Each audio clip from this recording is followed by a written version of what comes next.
Know when to cut your losses to supersize and grow your business. Sharon Horne-Ellstrom here. And of course, our idiom, our expression today is cut your losses. And I always like cutting my losses. However, this is an idiom and expression. We're doing money idioms for the month of November. And our idiom today is to cut your losses, to know when to quit, to know when to walk away, to know when to hold them, to know when to fold them, to know when to let something go. Now, this means to stop doing something that you want to prevent a bad situation from getting worse, right? If you already know that things are going in the direction you don't want them to go, how do you know when to say, stop, enough already? This expression has been around for at least 200 years. David Ricardo, an economist in the London Stock Exchange, had a quote, and I didn't write it down, but it was basically cut your losses, something else, da-da-da-da-da. I can't remember what it was, but it became very popular. The turn of the century, the turn of the 19th century. So for a couple hundred years, people have been saying, oh my gosh, I have to cut my losses. Now, I will admit, I am not a stellar example of cutting my losses. This is one of those lessons that I'm continuing to learn, because I tend to believe that you never quit, you never stop, you never say die, and that if you're committed, there's a way to figure it out, figure something out. However, there are situations that require other people to be involved and as committed as you are to the situation in order for it to work. I think of my marriage. I was more committed to having my marriage work out than my ex-husband was. Thus, I have an ex-husband.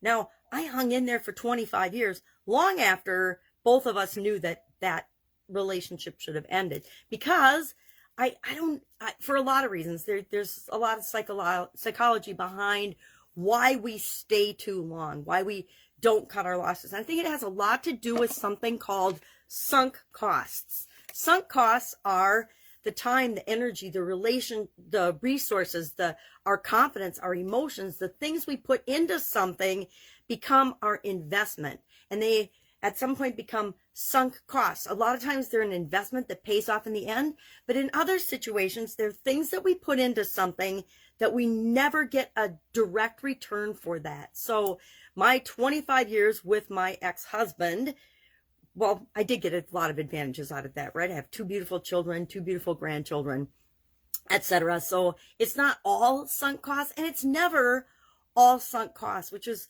what I work with my coaching students and myself, to remind myself that I have these experiences. We all have these experiences to teach us something. Mine is to learn when to say done, when to let go, when to cut my losses. I've stayed in businesses too long. I've stayed in relationships too long. I've tried to support certain people and employees in positions that weren't right for them too long. I stayed in jobs too long. And that's all part of my experience to learn when is the time for me to say, okay, this isn't the right situation for me anymore.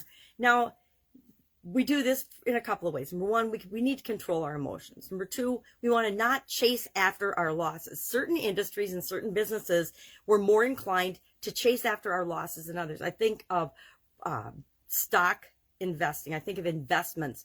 We tend in those industries to be chasing after money and trying to prevent losses and gains. And it's a tough business to be in with respect to chasing our losses and then controlling our emotions as well.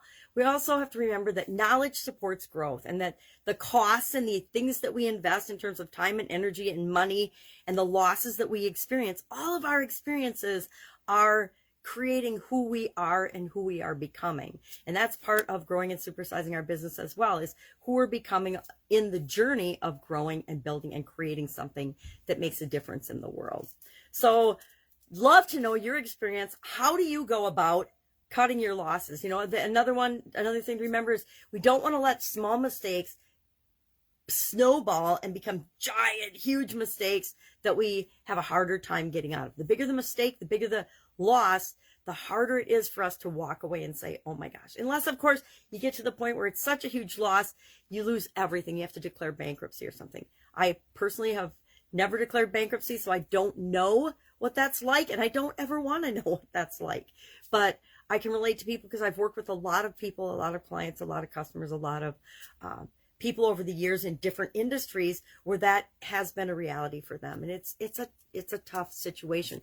And it's almost always because they got into a situation and didn't want to walk away, didn't want to cut their losses, didn't want to let go of the sunk costs. You know, I think of lots of relationships, and it's usually got something to do with the relationship, that we stay longer than we should, because it impacts our emotions, it impacts our confidence, it impacts our investment. We feel like we're invested in other people, we're invested in our business, and we actually take it really, really personally when those things don't work out. So share in the comments below, how do you know exactly when it's time to cut your losses? I've gotten a lot better about listening to my intuition, and when things start to feel bad and off and like they're going in the wrong direction, I stop and I really reevaluate the situation and say, here's the pluses, here's the minuses. What is actually the right thing for me to do in this situation? Is it to hold on for dear life and figure it out? Because sometimes that's the right answer, and we know intellectually and intuitively if that's the right answer for us. And other times it's, no, this is not the right road. Pick a different path and just go down that road. So how do you know when it's time for you to cut your losses? Share in the comments below, because this entrepreneur would love to know, so that I can shorten my personal learning curve and experience fewer losses going forward. All right, have an awesome day. I will be with you tomorrow for another money idiom for the month of November. If there's an idiom with respect to money that you would like to know the origin of and how it might tie into growing and building your business, ask in the comments below. Otherwise, I'll just keep picking them for the rest of the month, and I'll, of course, be with you tomorrow.